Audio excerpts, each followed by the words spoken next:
배우 선우은숙은 갑작스럽게 재혼 발표를 하며 많은 이들을 놀라게 함과 동시에 많은 축하를 받았습니다.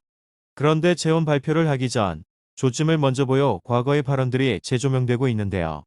먼저 유영재는 자신의 라디오 프로그램에서 선우은숙과의 결혼 소감을 전했습니다. 이날 댓글창에는 유영재의 결혼을 축하하는 글들이 쏟아졌는데요. 이에 유영재는 직접 글들을 읽으며 화답했습니다. 한 청취자가 어릴 때 TV에서 선우은숙 씨를 보고 선녀라고 생각했다라고 하자 유영재는 제가 그럼 나무꾼이냐라고 너스레를 떨었습니다. 이어 나무를 하러 간 적도 없고 계곡에 간 적도 없어요. 선녀님을 행복하게 해달라고 하는 예쁜 마음이 메시지에 담겨 있어요라고 말했습니다. 또한 댓글창에는 축하드린다. 행복해지길 바란다라는 반응이 줄을 이었는데요. 유영재는 오늘 가입하고 처음 인사하는 분들이 많아요. 기사가 났으니까라고 말해 웃음을 줬습니다. 이어 기분이 어떠냐고 하시는데 글쎄 제가 그렇게 유명한 사람도 아니고 기사에 날 수 있는 인물도 아니에요. 아침에 기사가 쏟아지고 전화도 많이 왔어요. 인터뷰 요청도 많이 와서 정신이 없는 하루예요라고 말했습니다. 다른 청취자가 잠시 영재님 잊고 살았는데 좋은 기사가 나왔다. 지난주에 아드님이 결혼한다더니 지금은 본인이라고 하자 유영재는 토요일에 아들 결혼 보내고 지금은 저라며 웃었습니다. 유영재는 저랑 선우은숙과의 결혼 소식이 났기 때문에 많은 분들이 문자를 통해서 톡을 통해서 놀라기도 하시고 축복해 주시고 축하도 해주시고 감사드려요 라고 고마움을 표했습니다. 유영재는 사랑하는 일은 여러 가지 다양한 색깔과 다양한 방식으로 각자 살아갑니다.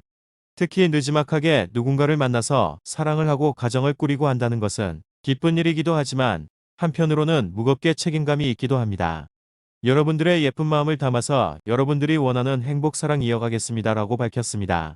선우은숙과 유영재는 이미 지난 9월 혼인신고와 양가 상견례를 마친 상태로 법적 부부입니다. 이 가운데 선우은숙이 최근 방송에서 언급한 지리산 여행이 재조명되고 있습니다. 속풀이쇼 동치미에서 명절 제사에 대해 이야기를 나누던 중 우리 집은 제사를 지내지 않았어요. 이번 추석에 아들, 며느리, 손녀가 전부 이탈리아 독일을 사업차 겸사겸사 놀러 갔어요. 그럼 나는 강아지랑 뭐 하겠어요. 강아지는 언니에게 맡겨두고 추석 때 지리산에 갔다 왔어요 라고 말했습니다. 이에 MC 등이 혼자요? 라고 묻자 선우은숙은 친구랑요라고 답했는데요. 이어 남자친구요? 라고 질문을 받자 선우은숙은 상상에 맡길게요. 남자 라고 말실수해 웃음을 자아냈습니다. 또 선우은숙은 방송을 하는데 나흘이 비어서 나흘 다 다녀오면 촬영에 지장이 있어 2박 3일만 지리산에 다녀왔어요 라고 밝힌 바 있는데요. 또 연애 계획에 대해서도 가능성을 열어두면서 암시를 줬습니다. 선우은숙은 혼자 살기 외롭지 않냐라는 물음에 나는 우리 아들 며느리가 너무 행복하게 잘 살아요. 근데 자식이 채워줄 수 없는 외로움이 있어요. 솔직히 좋은 사람 있으면 만나볼 생각이 있었어요. 아직까지 몸이 건강하니까요. 라고 대답했습니다. 지난해까지만 해도 전 남편인 이영하와 방송에 동반 출연하며 재결합에 긍정 시그널을 보였던 터라 놀라움은 더 큰데요. 선우은숙은 1981년 9살 연상인 이영하와 결혼해 슬아의 두 아들을 뒀습니다. 그러나 인꼬부부로만 알려졌던 두 사람은 2007년 결혼 26년 만에 이혼하며 각자의 길을 걷게 됐습니다. 이후 두 사람은 2020년 부부 토크쇼 속풀이쇼 동치미에 함께 출연한 데 이어 2021년 2월 방송된 TV조선 우리 이혼했어요에서 동반 출연해 이혼 계기와 과정을 낱낱이 공개해 화제를 모은 바 있습니다. 또한 이 당시 보여주었던 선우은숙의 재력도 화제가 되었는데요. 선우은숙은 방송을 통해 깔끔한 인테리어가 돋보이는 넓은 집이 공개돼 화제를 모았습니다. 선우은숙의 집은 서초동의 서초아트자이로 알려졌는데요. 25층 꼭대기에 위치한 선우은숙의 집은 무려 100평으로 2층으로 나뉘어서 생활할 수 있는 공간으로 알려져 있습니다. 특히 선우은숙의 방에서 공개된 수많은 가방과 3천만 원이 넘는 에르메스의 주황색 포장 상자들이 눈길을 끌기도 했습니다. 또한 선우은숙이 방송에서 보여준 자가용은 레인지로버의 보구였는데요. 이 차량 역시 2억 원 정도 하는 고가의 차량이죠. 이영하는 이혼 후 처음으로 전 아내 선우은숙 집에 방문한 것이었고 이제는 제법 익숙해진 단둘만의 오붓한 시간을 보냈습니다. 두 사람은 집안 곳곳 결혼 생활 당시 함께 사용했던 가구들을 보며 옛 기억을 떠올렸고 크리스마스 트리를 사기 위해 쇼핑에 나서는 등 다정한 분위기를 자아냈습니다. 이후 이영하는 술을 잘하지 못하는 선우은숙을 위해 알코올이 약한 와인을 직접 담가 함께 마셨고, 선우은숙은 이렇게 다시 만나 깊은 대화도 나누고 요즘 나 정말 행복하다라는 속내를 전하며 기쁨의 눈물을 보였습니다. 더욱이 15년 동안 나누지 못했던 소소한 행복을 이야기하는 두 사람이 이후 어떤 시간을 보냈는지가 열린 결말로 남겨지면서 극적 재미를 더했습니다. 방송 당시 이영하는 내가 지금까지 살면서 존중, 배려, 이해가 부족했다 라고 결혼 생활을 돌아보며 지난 4개월 동안 우리가 다시 만나면서 툭툭 던진 이야기가 생각난다. 당신은 어떤 생각을 하고 있을까 궁금하다라며 재결합 의사를 보였는데요. 이에 선우은숙은 지금은 마음이 편하고 다 내려놨어요.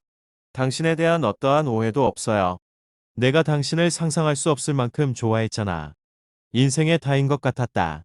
내가 자기를 존중하면서 살았던 것 같다. 나도 조금 더 재결합에 대해 심도 깊이 생각해 보겠다. 라고 긍정적인 반응을 보였지만 재결합은 이루어지진 않았습니다. 선우은숙은 이후에도 이영하의 이야기를 종종 했는데요. 선우은숙은 제가 처녀 때 20살에 방송국에 들어갔어요. 22살 때 애들 아빠를 만났어요. 라고 입을 열었습니다. 이날 방송에서 선우은숙은 저는 2년 된 신인 탤런트였어요. 이영하 씨는 한창 잘 나갈 때였어요. 내가 볼 때는 나하고는 격이 맞지 않은 사람 같았어요. 라고 회상했습니다. 선우은숙은 이영하 씨가 나타나면 방송국 본부장, 국장, 담당자, CP 등 무리가 다녔어요. 라며 전 남편 이영하의 리즈 시절을 언급했는데요. 이어 이영하 씨는 너무 잘 나가니까 모든 걸 자기 위주로 하다 보니 작품을 골랐어요. 우리는 방송도 돈을 벌어야 하니까 출연하는 건데 맨날 작품을 골랐어요. 누구 하나는 벌어야 하는데 저는 일주일에 3, 4개씩 하고 다녔어요. 남편은 좋은 작품만 하겠다고 2, 3년에 한 번씩 골라서 했어요. 라고 말했습니다. 또한 선우은숙은 그 당시에는 저도 일을 많이 할 때라 돈은 내가 벌면 되니까 당신은 품위 유지해라라는 생각을 했어요. 그런데 지금 남편을 보면 어깨에 있던 허세등이 내려가 있어요. 그게 또 짠해요라고 고백했습니다. 또한 선우은숙이 자녀에 대해 언급한 내용이 재조명되고 있는데요. 선우은숙은 자식 다 소용없는 것 같다라고 입을 열었습니다. 이날 방송에서 선우은숙은 나도 열심히 벌어서 아이들 케어하고 유학시키고 평생을 같이 왔어요. 엄마들은 내가 널 어떻게 키웠는데 그런 말 안 해요. 부모는 내 도리와 책임이라고 생각하고 그냥 한 거예요 라고 말했습니다. 선우은숙은 내가 바라는 건 엄마로서 도리를 했으면 엄마를 좀 생각해줘야 하는데 내가 손주를 예뻐했다고 걔가 어떻게 되는 것도 아닌데 엄마한테 기회를 안 준다는 건 엄마를 불신하는 거예요 라고 지적했습니다. 또한 선우은숙은 아들은 자기 식구 위주예요 라며 서운함을 토로하기도 했습니다. 선우은숙과 이영하는 방송을 통해 미래를 약속하진 않았지만 여전히 좋은 사이를 유지하며 연락을 주고받고 있다고 전했기에 이들의 재결합에 기대를 거는 이들도 있었습니다. 하지만 선우은숙이 유영지 아나운서를 남편으로 맞이하며 이영하와 오래된 인연은 이렇게 마무리됐습니다. 이영하 또한 좋은 인연을 만나 선우은숙처럼 행복한 나날을 보내게 되었다는 이야기가 전해지길 바라겠습니다.